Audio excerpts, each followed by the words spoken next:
When I opened my eyes in that hospital bed, after 3 days of being clinically dead, the first words out of my mouth weren't in English.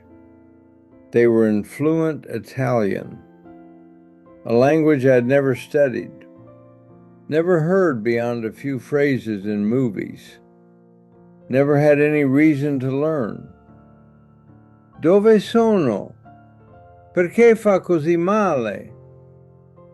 Where am I? Why does it hurt so much? The nurse stared at me like I'd grown a second head. My daughter Sarah grabbed my hand and said, "Dad, what are you saying?" "Dad, it's me, Sarah." But I didn't understand her. For those first few minutes, I could only think in Italian, could only speak in Italian. English was gone, locked away somewhere I couldn't access. The doctors called it xenoglossy, spontaneous fluency in a language never learned. It's documented in medical literature, but it's rare. So rare that neurologists from 3 different universities wanted to study me. They ran every test imaginable, looking for brain damage that might explain it, looking for any rational reason why a 72-year-old man from Nebraska, who'd never left the United States, would wake up speaking perfect Tuscan Italian. But here's what they couldn't explain. What I saw during those 3 days, where I went, who I met, and why she spoke to me in a language I didn't know I knew. From the moment I woke up, nothing made sense. But in the strangest way possible, everything finally made perfect sense. Let me tell you what happened. My name is Thomas Brennan. I'm 72 years old, and I spent 51 years teaching high school English in Omaha, Nebraska. English, not Italian, not Spanish, not French. English literature, composition, grammar, Shakespeare, Hemingway, Steinbeck. I taught kids how to write 5-paragraph essays and analyze To Kill a Mockingbird and properly use semicolons. That was my world. That was my language. That was everything I knew. I was born in Omaha in 1953, grew up in a working-class Irish Catholic family on the south side of town. My father, Jack Brennan, worked at the Omaha Stockyards for 38 years. Came home every night smelling like blood and beef, hands rough as sandpaper. But he never complained, not once. My mother, Ellen, was a secretary at Mutual of Omaha Insurance Company. She typed 90 words per minute and took shorthand like it was a secret language only she understood. We were about as American as you could get. Pot roast on Sundays after Mass at St. Cecilia's Cathedral, baseball in the summer, Go Big Red and the Royals when we could catch them on the radio, church every single week without fail. My grandparents came over from County Cork, Ireland in the 1920s. There was zero Italian connection in my family tree as far as anyone knew. We were Irish through and through. Potatoes, not pasta. Guinness, not Chianti. I had 2 older brothers, Patrick and Sean, both of whom went into trades like Dad wanted.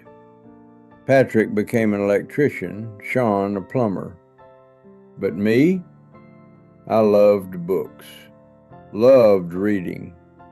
Got lost in stories the way other kids got lost in sports or cars. My mom encouraged it, would take me to the Omaha Public Library every Saturday, let me check out stacks of books that I'd devour in a week. In high school, I had this English teacher, Mr. Harold Peterson.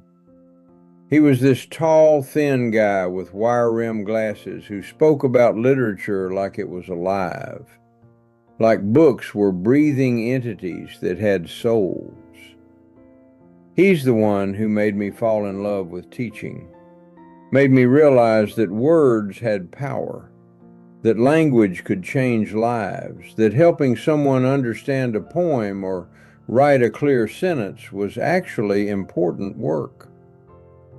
I went to Creighton University on a partial scholarship, studied English literature, graduated in 1975. The same year, I married Patricia Ann Sullivan, my high school sweetheart. God, Patricia. Patty, I called her. We met when we were both 16, at a school dance I didn't even want to go to. She was wearing this blue dress, had her dark hair pulled back, and when she smiled at me from across the gym, I swear my heart just stopped.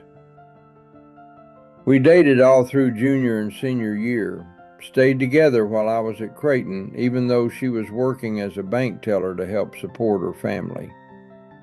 We got married in August of 1975 at St. Cecilia's, the same church where we'd both been baptized, where we'd both made our first communion.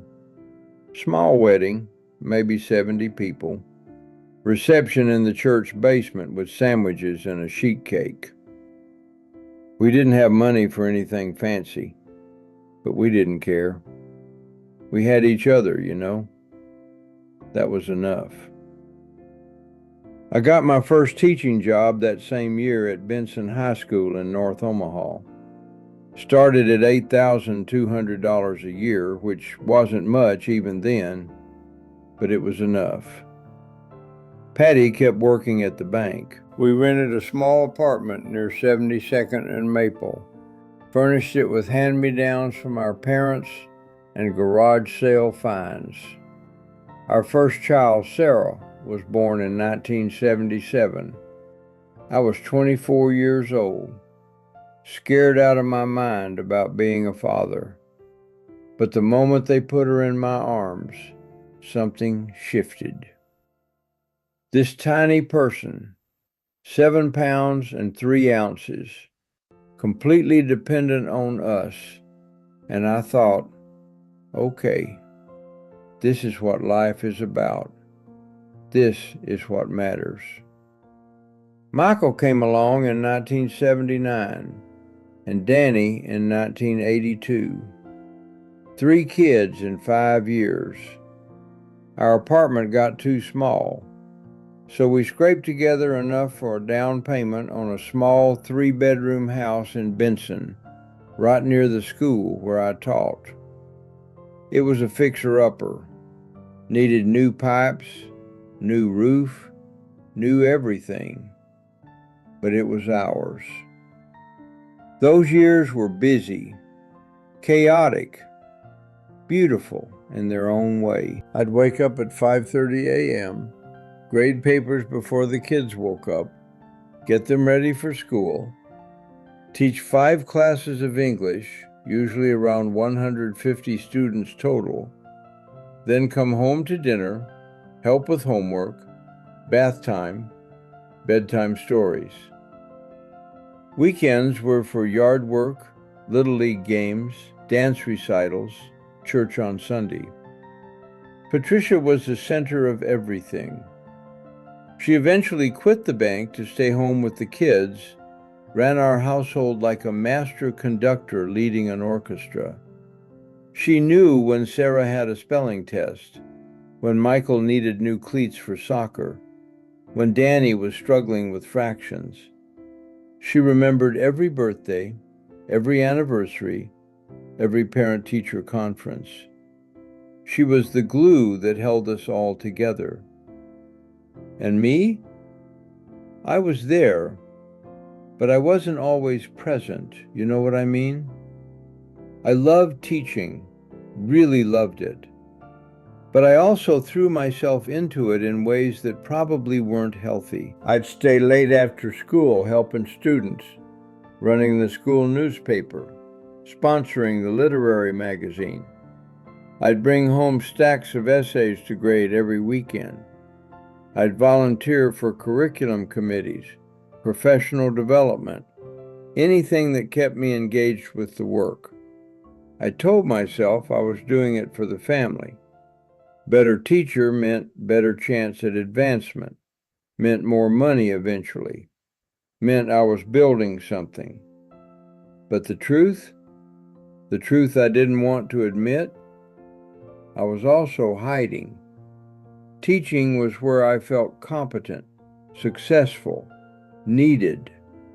At home, with 3 small kids and a wife who had everything under control, I sometimes felt unnecessary. Like I was just the guy who brought home a paycheck and mowed the lawn. I missed things. Missed Sarah's first solo in the school choir because I was at a department meeting. Missed Michael's championship soccer game because I'd committed to chaperoning a school field trip. Missed Danny's 8th birthday party because I was at a workshop in Lincoln. Patty never complained, never threw it in my face. She'd just say, "It's okay, Tom. The kids understand. You're doing important work."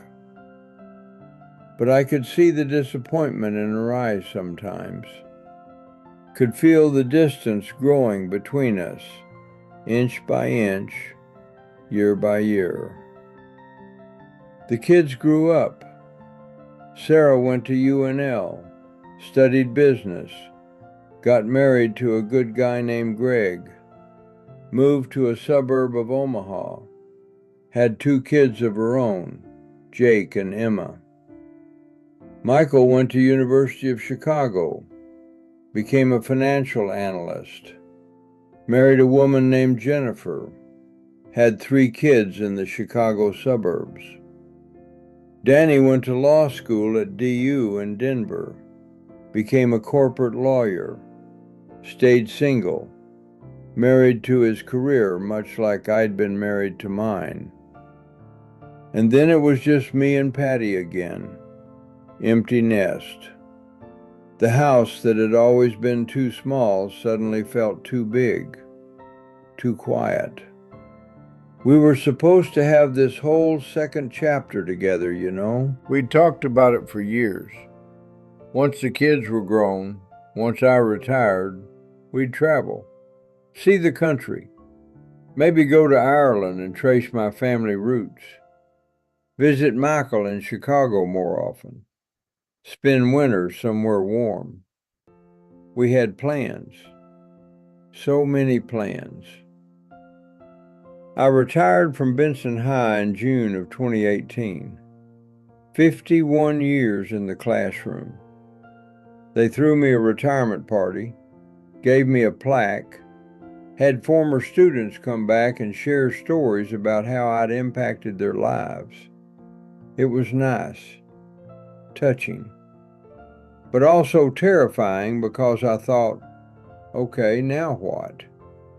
Who am I if I'm not Mr. Brennan, English teacher? Patty was excited. She'd been planning our retirement for years. Had brochures for RVs, maps with routes marked out, lists of national parks to visit. "Tom, we're finally going to have time together," she said. "Just us. No papers to grade, no lesson plans. Just us." We had exactly 2 months. In August of 2018, Patty started feeling tired.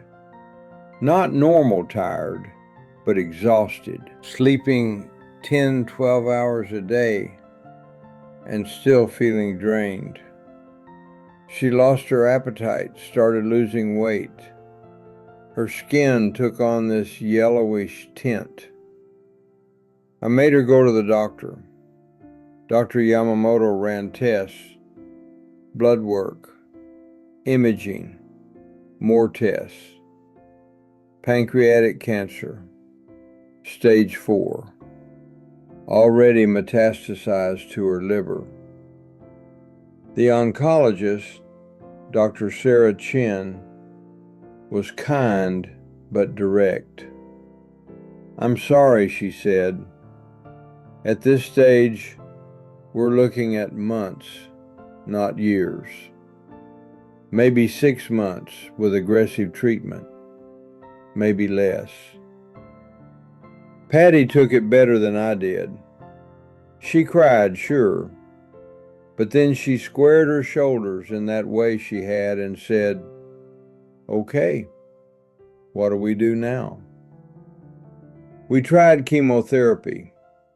She lost her beautiful dark hair, lost more weight, felt sick all the time.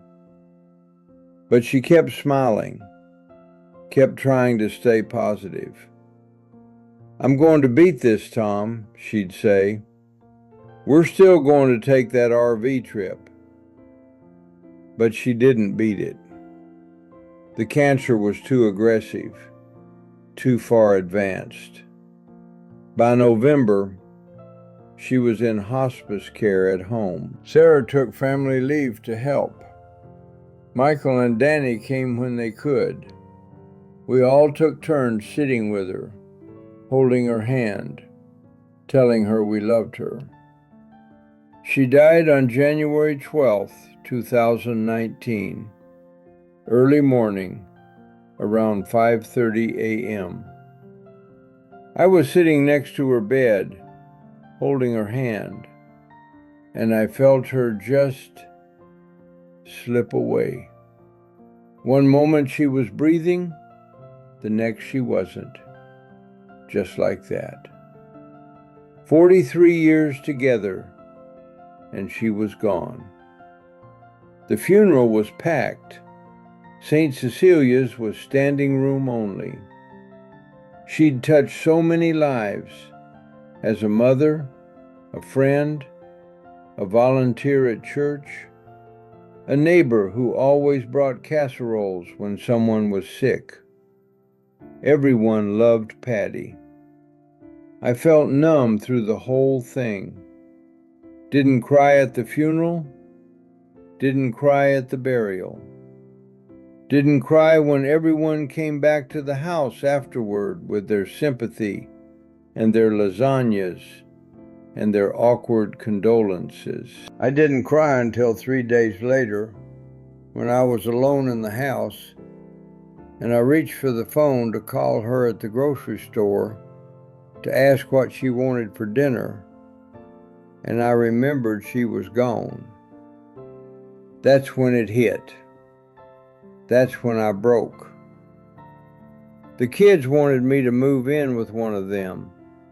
"Dad, you shouldn't be alone," Sarah said. But I refused. This was my house, mine and Patty's. Our memories were here. I couldn't leave. But I also couldn't stay, not really. Every room reminded me of her.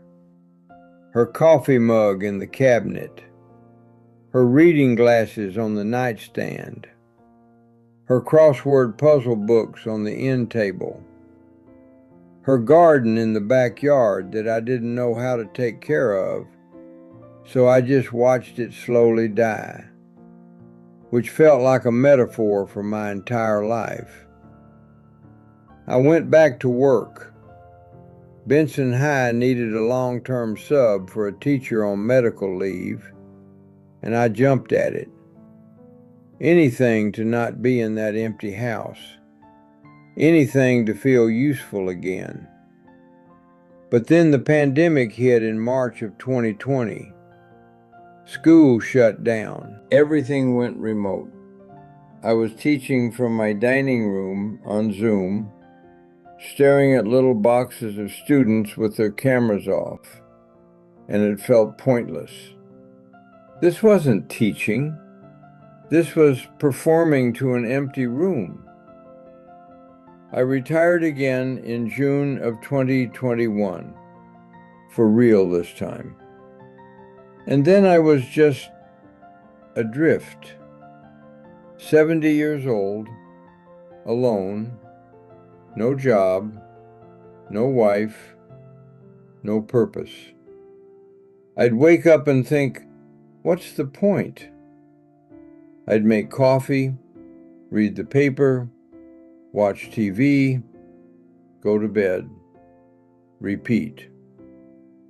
My kids called, texted, visited. Sarah invited me for Sunday dinners every week.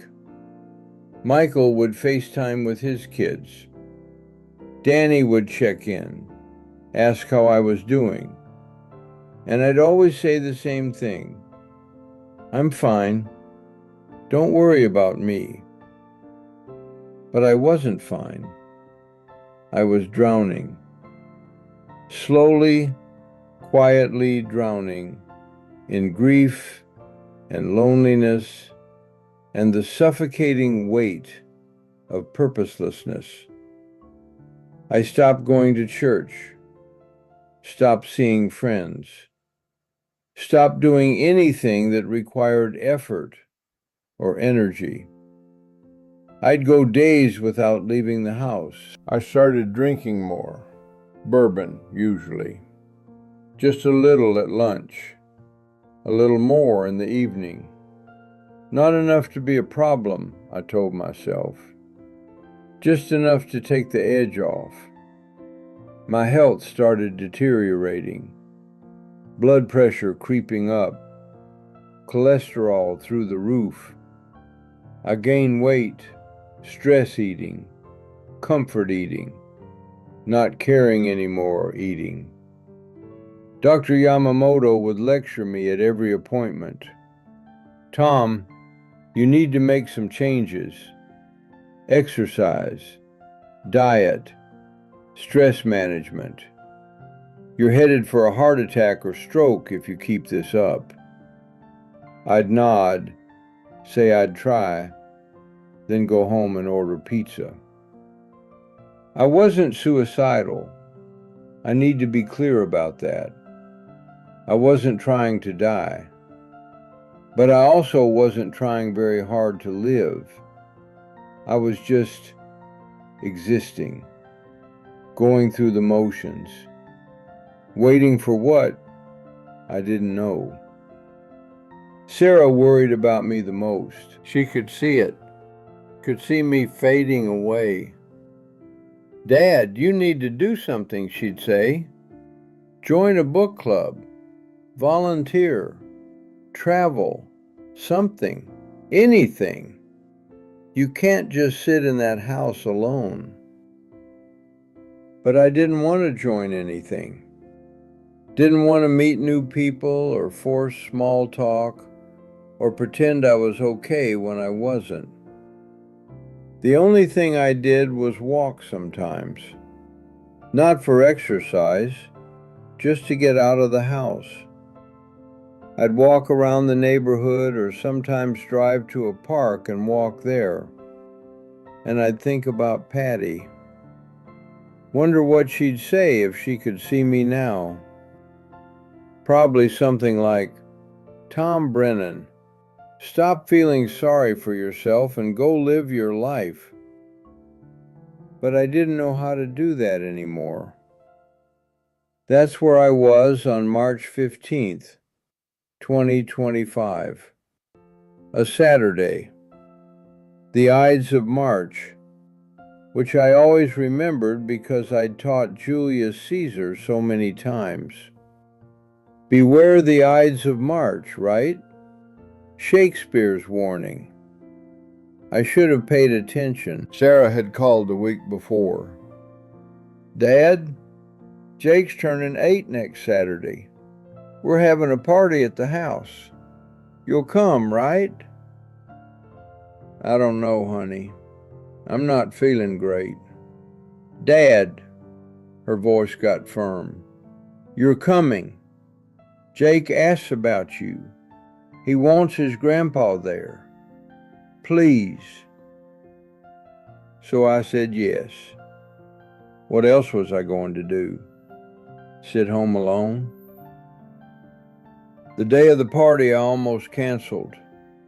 Woke up feeling off, tired, kinda achy, mild headache.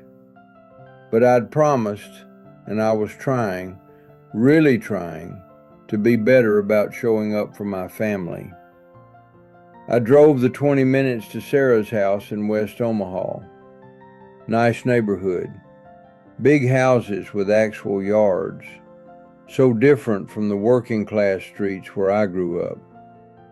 Sarah and Greg had done well for themselves. The party was already in full swing when I arrived around 2 p.m. Kids everywhere, running, screaming, playing tag in the backyard.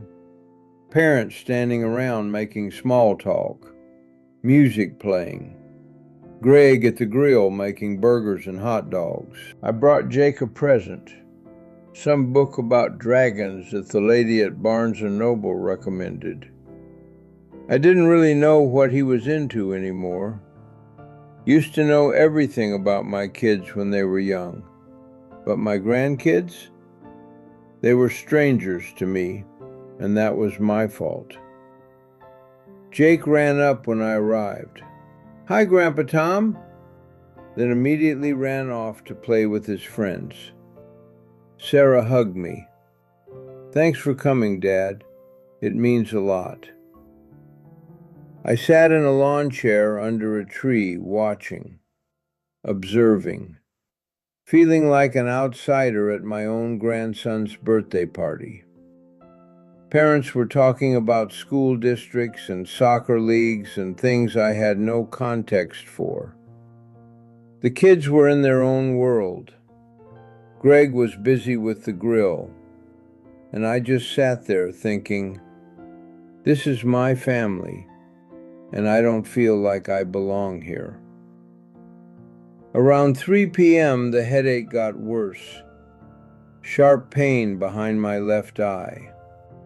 I tried to ignore it, figured it was just stress or dehydration. Drank some water. Tried to focus on the party, but the pain kept intensifying. My vision started getting blurry. The voices around me sounded distant, muffled. Something was wrong. Something was very wrong. I stood up to tell Sarah I needed to go home, and that's when the world tilted sideways. I grabbed the arm of the lawn chair to steady myself, but my legs just gave out. Completely gave out, like someone had cut the strings holding me up. I went down hard, knees hitting the grass, then forward onto my hands and face. The last thing I heard was Sarah screaming, Dad! Dad! Oh my God, Greg, call 911! Dad! Then everything went black. I don't remember the ambulance. Don't remember the paramedics. Don't remember anything until much, much later. But Sarah told me everything afterward. Told me every detail because she said she needed to get it out, needed me to understand how close I came. She said I collapsed at exactly 3:17 p.m. She was watching me stand up, saw the confusion on my face, saw me reach for the chair, saw me go down. She ran over, started shaking my shoulder. Dad? Dad, can you hear me? I wasn't responding. My eyes were half open but unfocused, staring at nothing. The right side of my face was drooping, slack. My right arm was limp, lying at an odd angle. Greg called 911 while Sarah tried to keep me conscious. The other parents herded the kids inside. Jake was crying, scared, asking what was wrong with Grandpa. Emma, Sarah's daughter, was holding her little brother, trying to comfort him. The 911 operator walked Greg through what to do. Is he breathing? Check his pulse. Don't move him. Help is on the way. The ambulance arrived at 3:25 p.m., 8 minutes, which is fast for Omaha. 2 paramedics, a man and a woman. The woman, Maria Gonzalez, immediately recognized the signs. Stroke, she said to her partner. We need to move fast. They checked my vitals. Blood pressure was 210 over 130, dangerously high. Heart rate was 120, rapid and irregular. They did a quick stroke assessment. FAST protocol, Sarah said they called it. Face drooping? Check. Arm weakness? Check. Speech. They couldn't test speech because I was barely conscious. They loaded me onto a stretcher, started an IV in my left arm, put an oxygen mask over my face. Sarah rode in the ambulance with me, holding my left hand. My right hand was completely unresponsive, she said, just lying there like dead weight. Sir, can you hear me?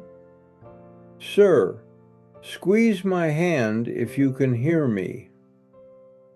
The paramedic kept trying to get a response, but I was fading, in and out of consciousness. My eyes would flutter open, then close again. They radioed ahead to Nebraska Medical Center. Male, 72 years old, suspected hemorrhagic stroke. GCS score of 8. Right-sided paralysis. Unresponsive to verbal commands. ETA, 7 minutes.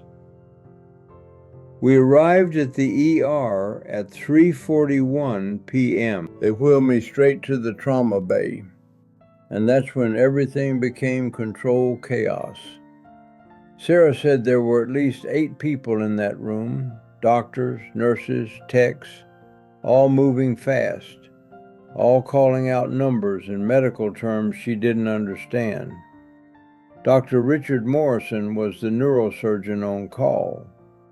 Tall guy, early 50s, with this calm, authoritative voice that Sarah said made her feel slightly better, even though everything was terrifying. He took one look at me and said, "Get him to CT now. We need to see what we're dealing with." They rushed me to radiology. The CT scan took less than 5 minutes, and when Dr. Morrison saw the images, Sarah said his face went serious. Really serious. He came out to the waiting room where Sarah was frantically calling Michael and Danny. "Mrs. Harrison," he said, that's Sarah's married name, "your father has suffered a massive hemorrhagic stroke. There's significant bleeding in the left hemisphere of his brain, specifically in the region supplied by the middle cerebral artery. The blood is putting pressure on the brain tissue, and if we don't relieve that pressure immediately, he will die." Sarah told me she just stared at him. What does that mean?" It means we need to do emergency surgery.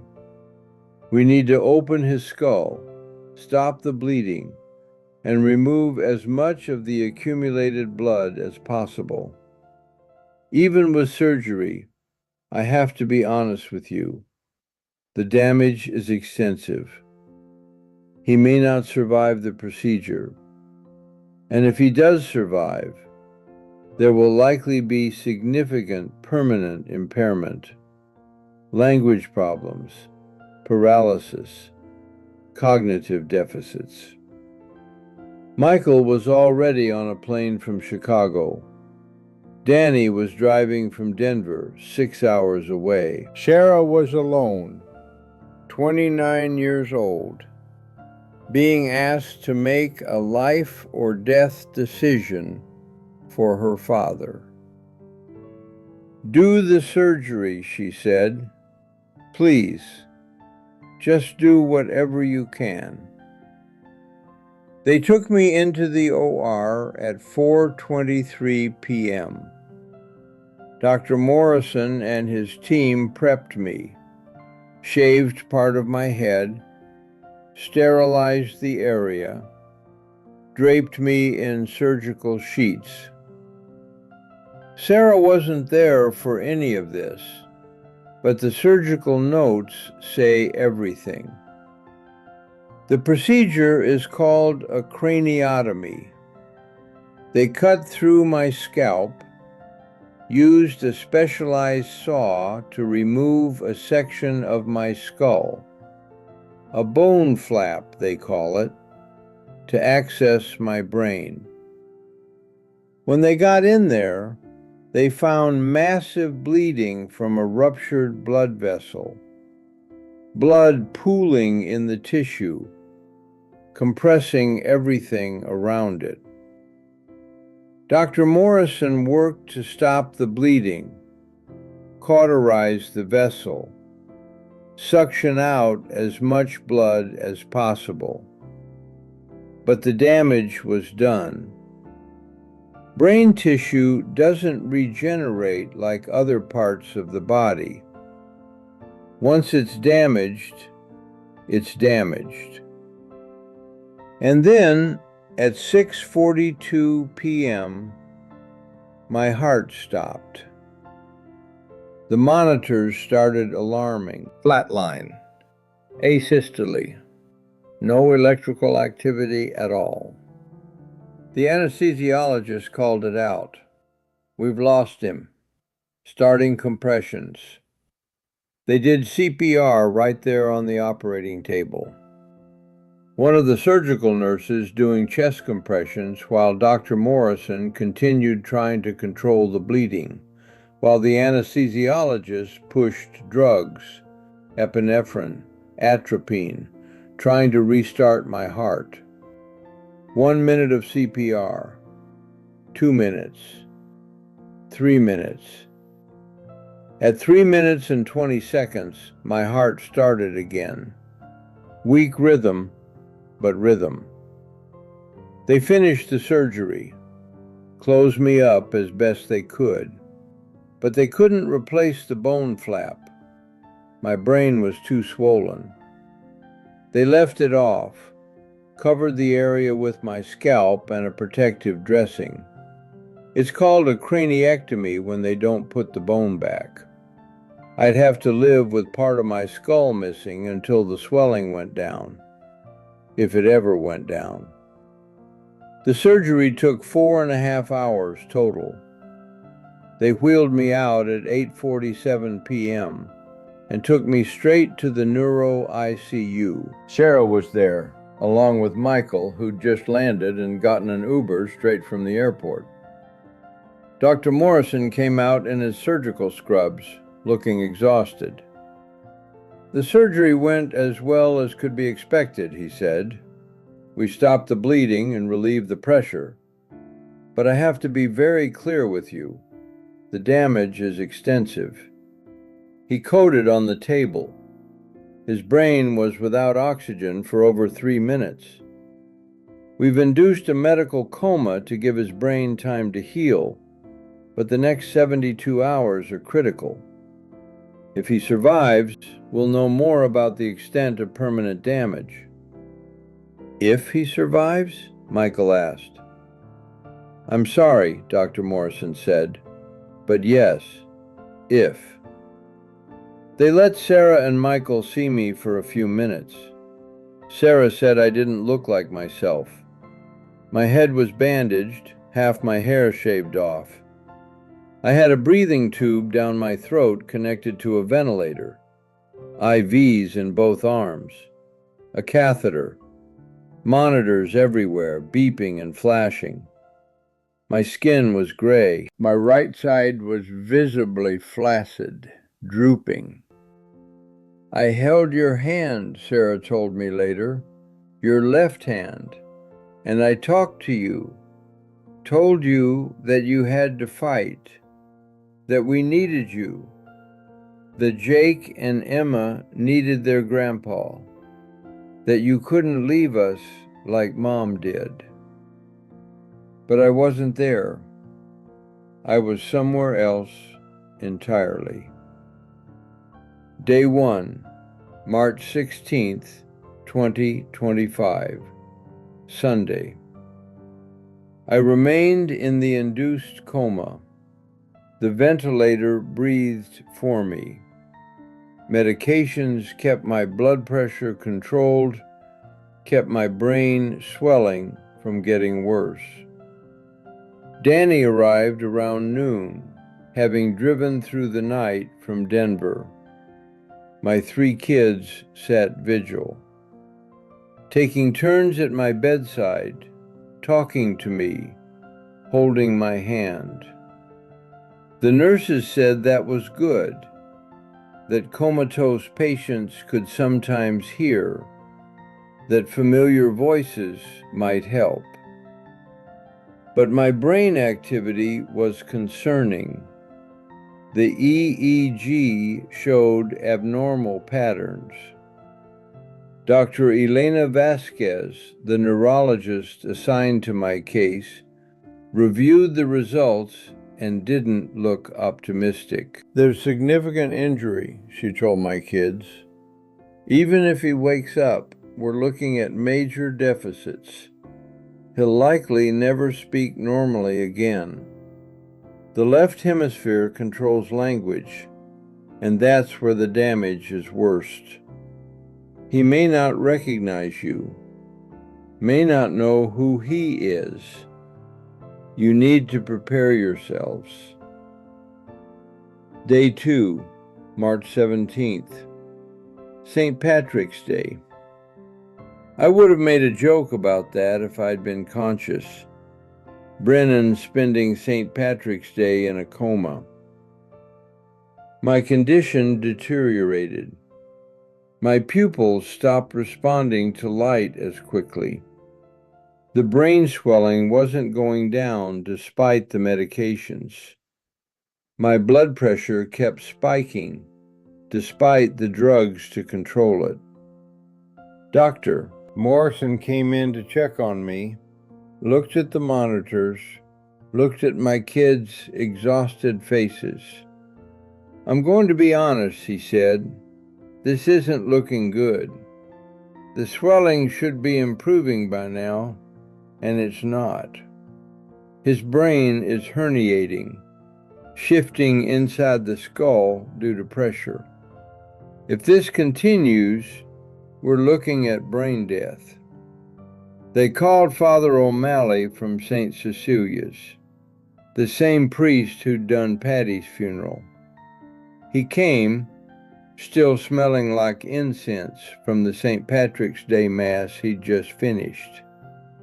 He performed last rites over my unconscious body, made the sign of the cross on my forehead with holy oil, prayed the prayers for the dying. Sarah was sobbing. Michael had his arm around her. Danny stood at the foot of the bed, jaw clenched, fighting tears. He's not gone yet, Father O'Malley said gently. Keep praying. Miracles happen. That night, March 17th, at 11:47 p.m., the monitors started alarming again. My heart rate dropped. 60, 50, 40, then stopped. Flatline. The code team rushed in. Dr. Morrison happened to be in the ICU, checking on another patient, and came running. They started chest compressions. One of the nurses, a young guy named Marcus, pumped my chest while another nurse squeezed the bag valve mask to push air into my lungs, since the ventilator wasn't working with my heart stopped. They pushed epinephrine, shocked me with the defibrillator, once, twice, 3 times. No response. Sarah and Michael and Danny were in the hallway, watching through the window, holding on to each other. Dr. Morrison looked at the clock, looked at my flatline monitor, looked at my gray face. He'd been doing compressions for 17 minutes. 17 minutes with no response. "I'm calling it," he started to say. And then my heart monitor blipped. 1 beat, then another. Weak, irregular, but beating. "Hold on," Dr. Morrison said. "We've got something. Keep going." They kept working. The rhythm strengthened, stabilized. I was back. Day 3, March 18th. Monday morning. I should have been dead. By every medical standard, I should have been dead. 3 minutes without oxygen during surgery. Another 17 minutes the night before. My brain should have been mush. But something strange started happening. Around 6 a.m., the nurse noticed my eyes moving under my eyelids. REM sleep, like I was dreaming. By 7 a.m., my fingers on my left hand started twitching. Small movements, but movements. Dr. Vasquez came in to check on me, expecting the worst. Instead, she found my brain activity had changed. The EEG showed patterns she couldn't explain. "It's almost like his brain is reorganizing," she told my kids. "I've never seen anything like this." At 8:15 a.m., my eyes opened. Just like that. One moment unconscious, the next moment awake. Alert, looking around. The ICU nurse, a woman named Patricia, nearly dropped the medication she was preparing. "Dr. Vasquez, he's awake." They called the whole team. Neurologist, neurosurgeon, intensivist, everyone. They couldn't believe it. Dr. Morrison examined me, shone a light in my eyes. My pupils responded normally. Squeezed my hand. I squeezed back with my left hand.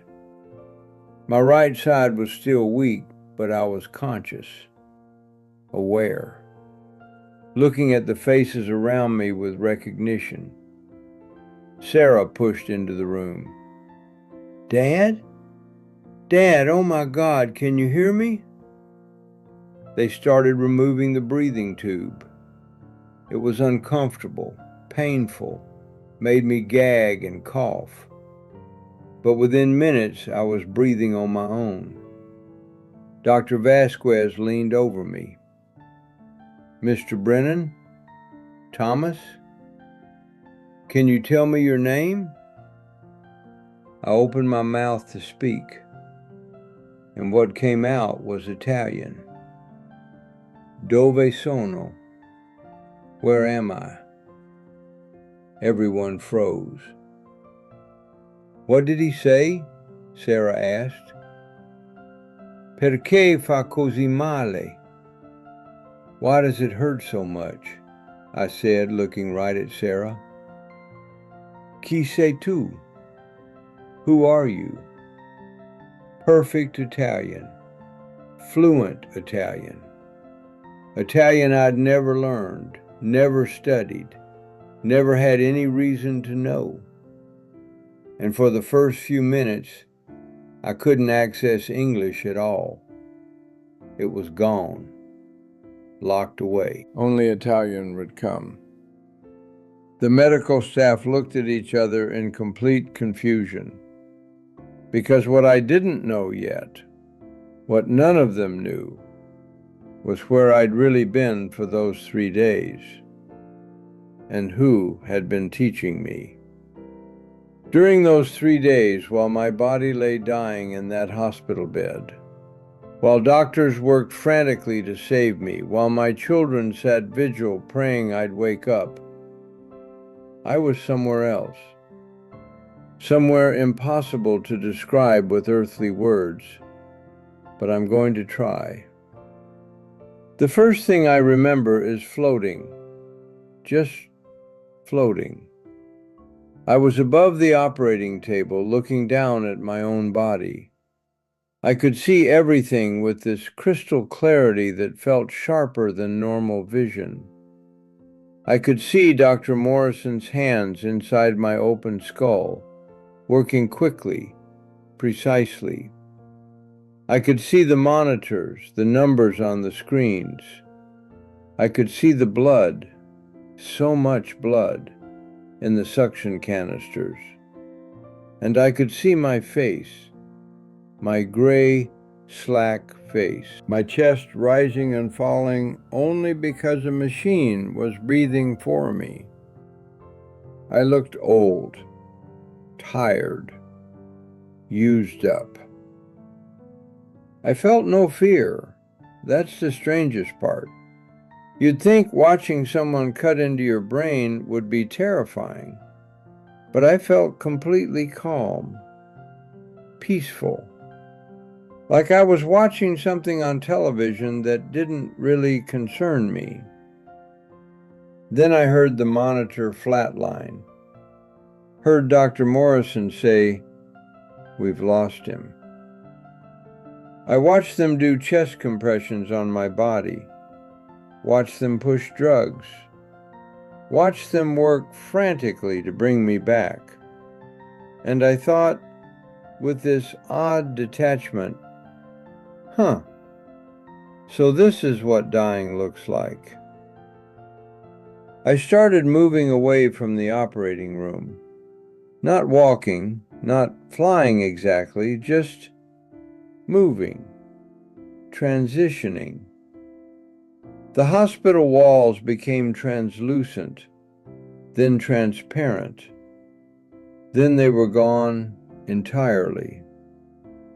I was in a tunnel.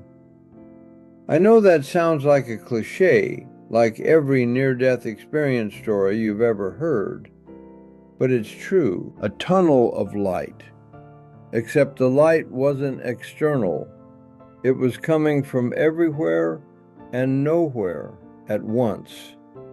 It was warm, alive, conscious, and I was being pulled towards something, gently but irresistibly, like a current in a river you don't want to fight because it feels so good to surrender. The tunnel opened up, and I was in a place that defied description. It looked like Italy, ancient Italy, but not any Italy that exists now, or maybe ever existed on Earth. The colors were wrong, too vivid, too alive. The sky wasn't just blue, it was every shade of blue simultaneously, shifting and breathing. The grass wasn't just green, it was luminescent, glowing from within. I was standing in a garden, olive trees with silver leaves that shimmered in light that came from no sun I could see, grapevines heavy with fruit that looked more like jewels than grapes, flowers that I'd never seen before, colors that my human brain didn't have names for.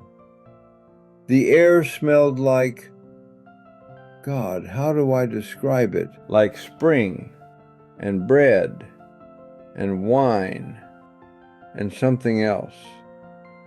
Something that smelled like home, like safety, like being a child again wrapped in your mother's arms. And there was music. Not music I was hearing with my ears, but music I was feeling in my chest, in my bones. It was like the whole place was humming with this frequency of pure love. I looked down at myself, and I was young again. Not 72, maybe 30. My body felt strong, whole, pain-free. My right side wasn't paralyzed. My head wasn't cracked open. I was complete. Tommaso. I turned around and she was there. A woman, young, maybe 30 years old, wearing a simple white dress that seemed to be made of light itself. She had long dark hair, olive skin, and eyes that were simultaneously brown and gold, and filled with something I can only describe as infinite love. She wasn't Patricia. I knew that immediately, but there was something familiar about her, something I recognized on a soul level, even though I'd never seen her face before in my life. "Who are you?" I asked, and the words that came out of my mouth were Italian, perfect, fluent Italian. "Chi sei?" She smiled, and her smile lit up the entire garden. "Sono la tua guida," she said. "I am your guide. Sono qui per mostrarti chi sei veramente. I'm here to show you who you really are." I understood every word. Understood it not just intellectually, but deeply, fundamentally. The Italian wasn't foreign to me in that place. It was native. It was mine. She reached out her hand. "Vieni, cammina con me." Come, walk with me. I took her hand. Her touch was real, solid, warm. We walked through that impossible garden, and she began to show me things, not by pointing or explaining, but by making me experience them. Suddenly I was living memories that weren't mine. Or were they? I couldn't tell. I was in ancient Rome, a teacher in a small school near the Forum. I was standing in front of young students, boys in togas, teaching them Latin grammar, rhetoric, the power of language. I felt the chalk dust on my fingers, heard the scrape of styluses on wax tablets, felt the satisfaction when a student's face lit up with understanding. "You have always been a teacher," my guide said in Italian. "In many lives, many times, many places. It is your soul's purpose to teach, to illuminate, to help others understand." The vision shifted. I was in Renaissance Florence. a monk in a monastery, copying manuscripts by candlelight, Latin texts, Greek philosophy, preserving knowledge through the dark ages. My hands cramped from hours of careful writing, but my heart was full. Another shift. I was in a small village in southern Italy, maybe the 1800s. An old man, me, but not me, teaching children to read and write in a one-room schoolhouse. Poor children, farm children, children whose parents couldn't afford books. But I taught them anyway, because knowledge was light, and light was love, and love was God. Do you see? My guide asked. Do you understand? Your soul has been doing this work for centuries, lifetimes, and each time you chose to return, to teach again, to serve again. But I didn't know, I said in Italian. I didn't remember. No, she agreed. The veil of forgetting falls when we incarnate. We forget who we are, where we came from, what we've done before. But the forgetting is necessary. It allows you to learn new lessons, to grow, to experience fully. She stopped walking and turned to face me, placed both hands on my shoulders. Her eyes looked into mine, and I felt like she could see everything, every thought I'd ever had, every mistake, every moment of joy and pain and fear and love. Tommaso, it is not your time to stay here.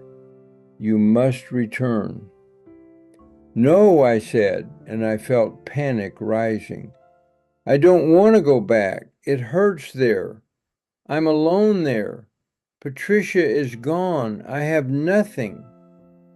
You have everything, she said gently. You have children who need you, grandchildren who barely know you, students yet to teach, love yet to give and receive. Your work is not finished. I'm tired, I whispered. I'm so tired. I know, she said, but you are also strong, stronger than you know, and you will not return the same as you left. You will carry something back with you, a gift, a reminder. She placed her hand on my forehead, and I felt warmth flood through me, knowledge pouring into my mind. The Italian language, not just words, but the soul of it, the history, the poetry, the music of it, Dante and Petrarch and Leopardi, the Latin roots, the regional dialects, the way each word carried centuries of human experience. When you speak this language, she said, remember that you are more than one lifetime. Remember that love transcends death. Remember that your purpose is eternal. Remember that you are never, ever alone. The garden started to fade. I felt that pull again, that current. But this time it was pulling me back, away from the light, away from the peace, back toward the pain. Wait, I called out. What's your name? Who are you? Her voice echoed as she disappeared. Ti amo, Tommaso. Vai in pace. Insegna con amor. I love you, Thomas. Go in peace. Teach with love. And then I was falling, rushing backward through the tunnel, the light fading, the warmth fading, the peace fading. And I was opening my eyes in a hospital room, with tubes in my throat and machines beeping and my daughter's terrified face above me. And when I tried to speak, only Italian would come. The gift, the reminder, the proof that what I'd experienced was real. The Italian lasted for 6 hours. 6 hours where I could only think, speak, and understand Italian. English was completely inaccessible, like it had been wiped from my brain entirely. The medical staff panicked, called in specialists, neurologists, language experts. Dr. Vasquez brought in Maria Costello, an ICU nurse who was fluent in Italian, born in Naples. Maria leaned over my bed and asked in Italian, "Can you tell me your name?" "Mi chiamo Thomas Brennan," I answered. "My name is Thomas Brennan." "Do you know where you are?" "In ospedale. Sono stato molto malato." "In a hospital. I've been very sick." "Do you remember what happened?" And that's when I tried to tell her, tried to explain about the garden, about the woman in white, about the visions of other lives, all in rapid, fluent Italian, words pouring out of me that I'd never learned, had never studied, had no earthly reason to know. Maria's eyes went wide. She turned to Dr. Vasquez.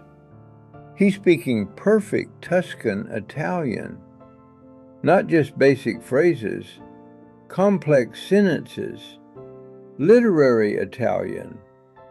Where did he learn this? That's what we're trying to figure out, Dr. Vasquez said.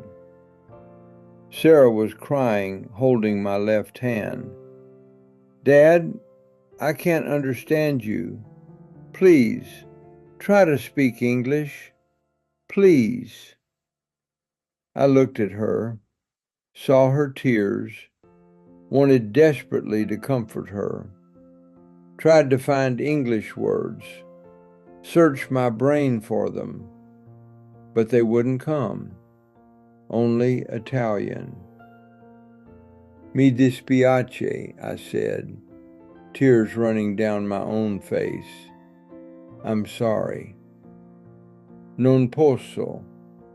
Non so perché. I can't. I don't know why." They ran every test imaginable, MRI, EEG, cognitive assessments. Yes, there was damage to the left hemisphere, the language center. But damage doesn't give you new languages. It takes them away. This was impossible. Medically, neurologically, scientifically impossible. But it was happening. Around 2 p.m. that afternoon, something shifted in my brain. I was talking to Maria in Italian, describing the garden, and suddenly an English word slipped in. The flowers were beautiful. Then back to Italian. "I fiori erano così belli." The two languages started competing. Italian would dominate for a sentence, then English would break through for a phrase, then back to Italian. My brain was rewiring itself in real time. By 8 p.m., I could speak English again, halting, slow, like I was translating from Italian first, but English was accessible. The Italian didn't disappear, though. It stayed there, fully formed, completely fluent, sitting in my brain alongside English like it had always been there. Dr. Vasquez called it xenoglossy, spontaneous acquisition of a language never learned. There are maybe a dozen documented cases in medical literature, most connected to trauma, altered states, or near-death experiences. But I need to be clear, she said to me once I could understand English again. We have no medical explanation for this. None. Your stroke damaged the language centers of your brain. You should have aphasia, difficulty speaking any language. Instead, you woke up fluent in a language you never studied. It's unprecedented. It was a gift, I said quietly, from the woman in the garden. Dr. Vasquez's expression was carefully neutral, professional. Mr. Brennan, during your cardiac arrest, your brain was oxygen deprived. What you experienced were likely hallucinations caused by dying neurons. They can feel very real, very vivid, but they're not actual experiences. Then explain the Italian, I said. She couldn't. None of them could. My recovery was equally inexplicable. Within a week, I was walking with minimal assistance. My right side, which should have been permanently paralyzed, was regaining function. I had speech therapy, physical therapy, occupational therapy. Every therapist said the same thing. You're recovering faster than you should be. Much faster. I was in the hospital for 3 weeks total. They replaced my skull bone flap once the swelling went down, put the piece of my skull back where it belonged.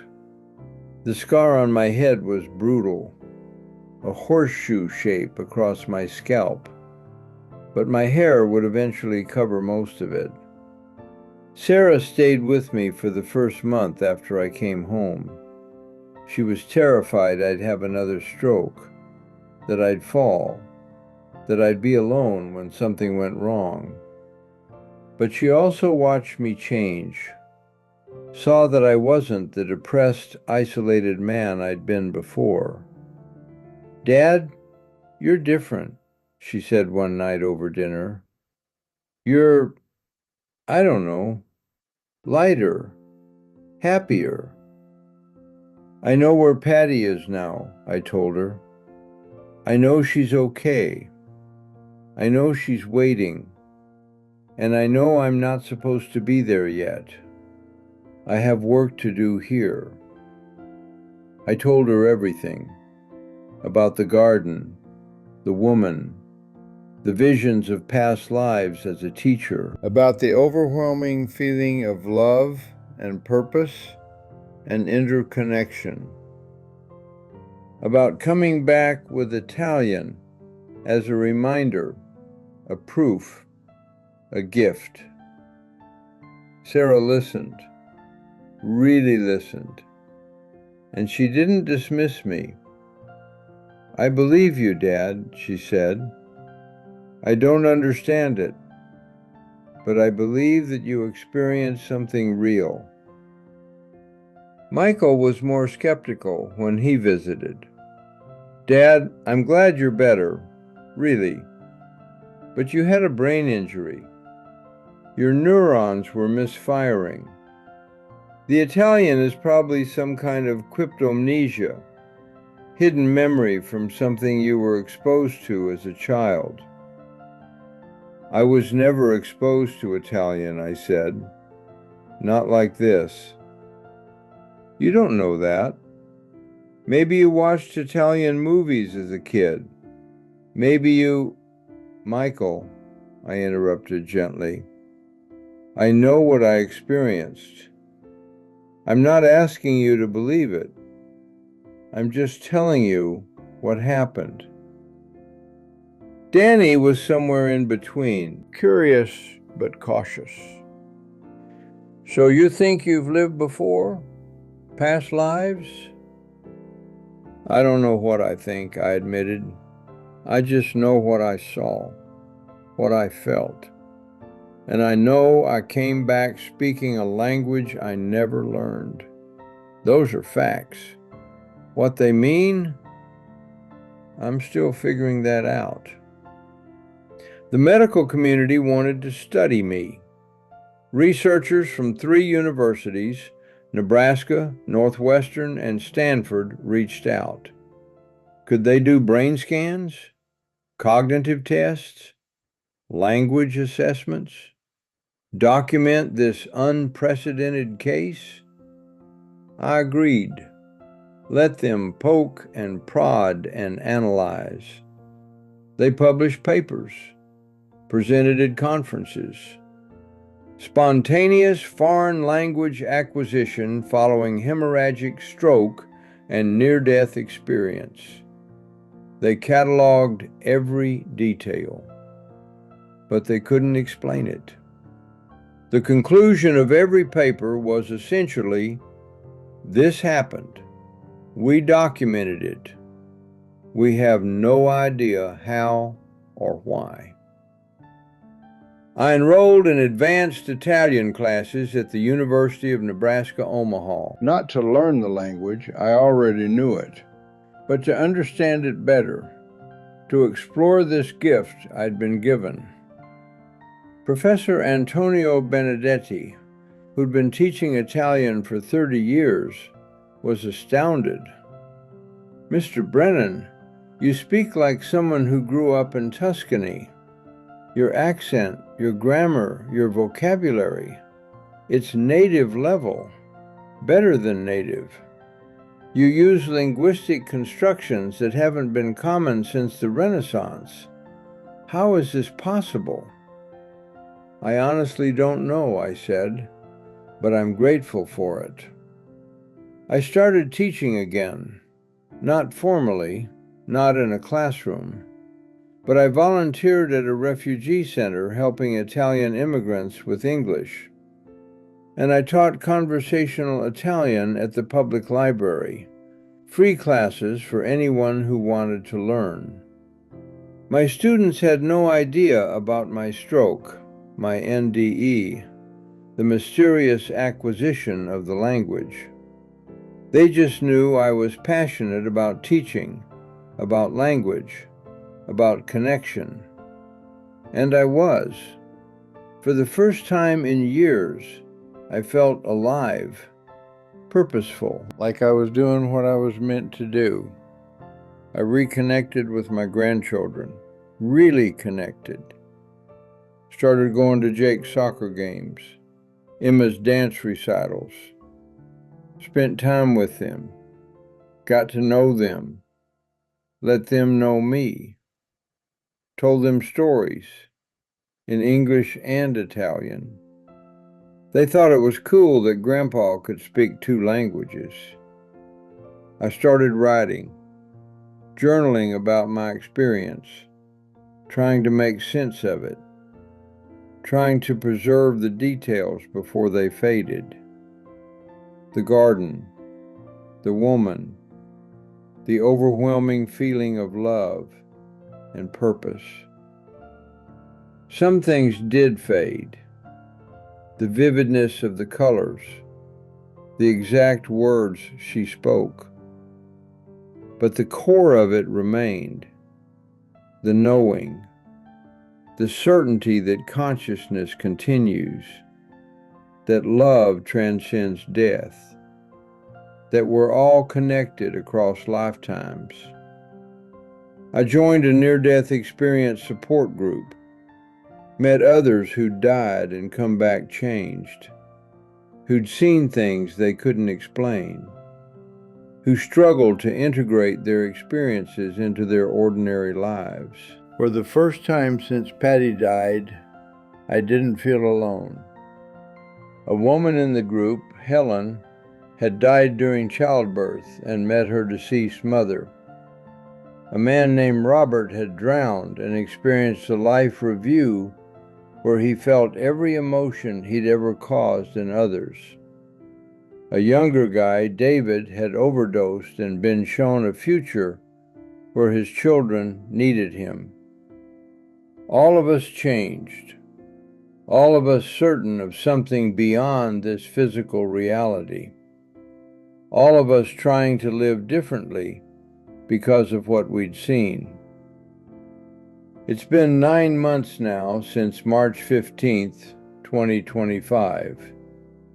9 months since the stroke. 9 months since I died for 3 days and came back speaking Italian. The medical community still can't explain it. My case is in textbooks now, presented as an anomaly, an outlier, an unexplained phenomenon.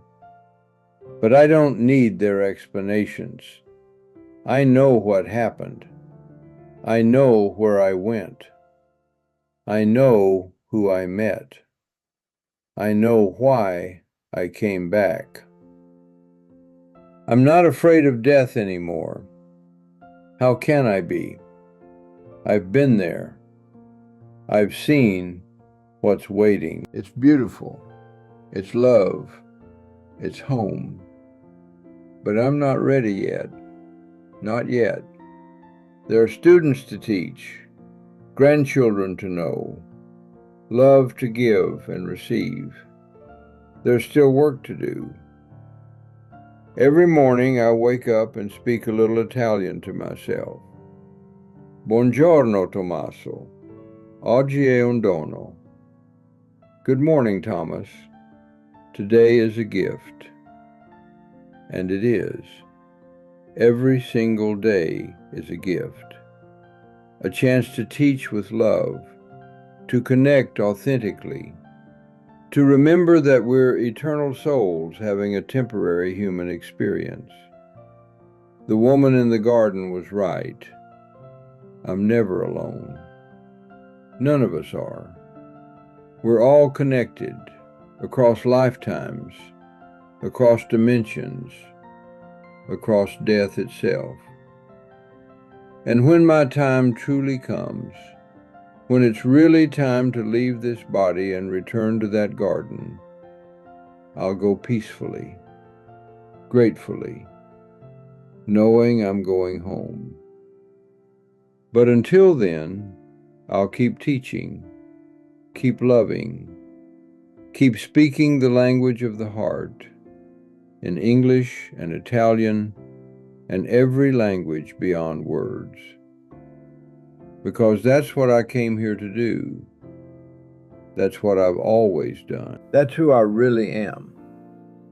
Un'anima eterna, un insegnante, un essere d'amore, an eternal soul, a teacher, a being of love. And I finally remember.